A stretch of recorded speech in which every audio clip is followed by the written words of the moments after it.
Welcome back to Skytech-Lens. America's ports, once the lifeblood of North American trade, are now buckling under economic and logistical strain. Steep tariffs, like the 145% levy on Chinese goods, have upended supply chains, forcing companies to seek new routes. The Port of Los Angeles saw a 5% drop in container traffic in May 2025, its lowest in over 2 years. Major shipping lines have responded with surcharges on Chinese shipments, further squeezing businesses. The fallout is severe. 2 major U.S. trucking firms, TGS Logistics and GSC Logistics, have shut down, signaling deep trouble across the supply chain. This turmoil is creating an opening for Canada, which has long depended on U.S. trade corridors. Over 75% of its exports moved through the U.S. in 2024. Now, with American ports congested and unpredictable, Canada faces a direct threat to its economic stability. But in this crisis, Canada sees opportunity, a chance to chart its own course and reduce reliance on its southern neighbor. The stage is set for a bold Canadian alternative. As U.S. ports falter, Canada prepares to seize the moment. On Hudson Bay's remote western shore, the Port of Churchill stands as North America's only deep-water Arctic port linked to the continental rail network. Historically a seasonal grain outlet, Churchill's strategic location, closer to Europe and Asia than southern ports, offers a direct route to global markets. Ships can bypass the congested St. Lawrence Seaway and U.S. routes, making Churchill a compelling alternative.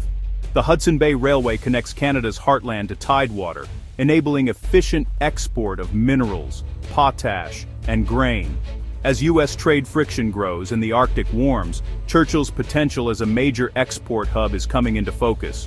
No longer just a remote outpost, Churchill is being reimagined as a critical northern gateway for Canadian exports. Churchill's transformation signals Canada's ambition to control its economic destiny.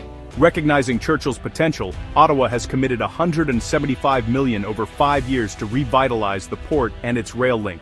$125 million supports the Hudson Bay Railway, while $50 million funds port expansion studies and planning. These investments build on previous federal and provincial commitments, but experts warn billions more will be needed to make Churchill globally competitive. The goal: reduce reliance on U.S. trade routes and create a resilient Canadian-controlled export corridor.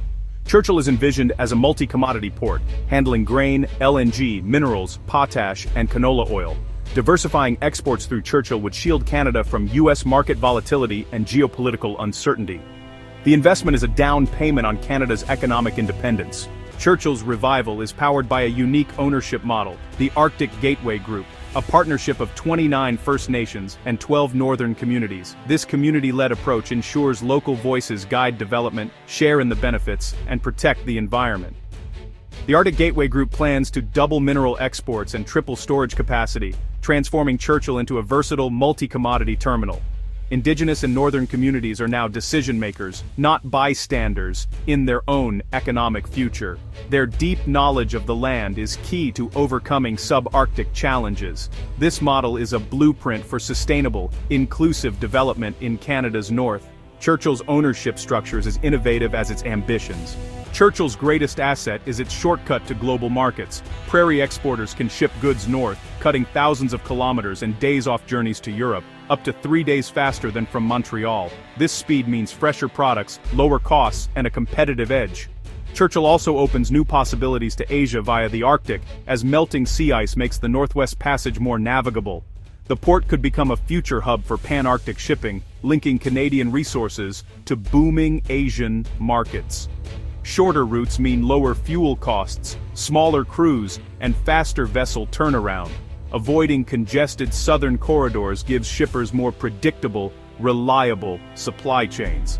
In a just-in-time world, bypassing choke points is invaluable. Churchill isn't just a new port, it's a reimagining of North American logistics. The northern shortcut could redraw the continent's trade map. Churchill's revitalization is about more than trade. It's about Canadian independence. A Canadian-controlled Arctic corridor insulates exporters from U.S. politics and logistics. For northern Manitoba, the port means jobs, business opportunities, and a sustainable local economy. Nationally, a northern gateway could unlock Western Canada's full export potential, generating up to $1 billion annually. Shorter shipping times make Canadian goods more competitive in Europe and open new trade ties with Asia. The vision Churchill as a vibrant multi-user, multi-commodity hub, not just a raw materials port. Value-added processing could create higher-paying jobs and spark regional growth. Infrastructure investment here is a catalyst for innovation and prosperity. Churchill represents a new chapter in Canada's trading story. The hopes for Churchill are as vast as the Arctic itself. Churchill's ambitions face daunting Arctic realities. The port operates just 4 months a year. Ice closes Hudson Bay the rest of the time. Extending the season requires costly icebreakers and infrastructure upgrades. The Hudson Bay Railway, built on permafrost, is threatened by climate change and needs expensive repairs, up to $1.5 billion for the most vulnerable sections.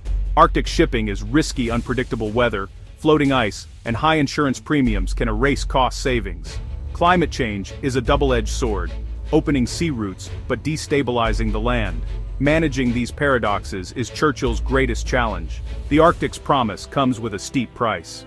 Churchill is more than a port. It's a statement of Canadian sovereignty in the Arctic. As global interest in the region grows, Ottawa is determined to assert control over its northern territory. The port strengthens Canada's legal claim to the Northwest Passage, which it considers internal waters. A busy Churchill, with active shipping, gives practical weight to this claim. The US and EU dispute Canada's position, seeing the passage as an international strait. By investing in Churchill, Canada signals its intent to develop and defend its Arctic interests. Infrastructure is proof of presence, more persuasive than legal declarations alone. Churchill anchors Canada's claim to the north.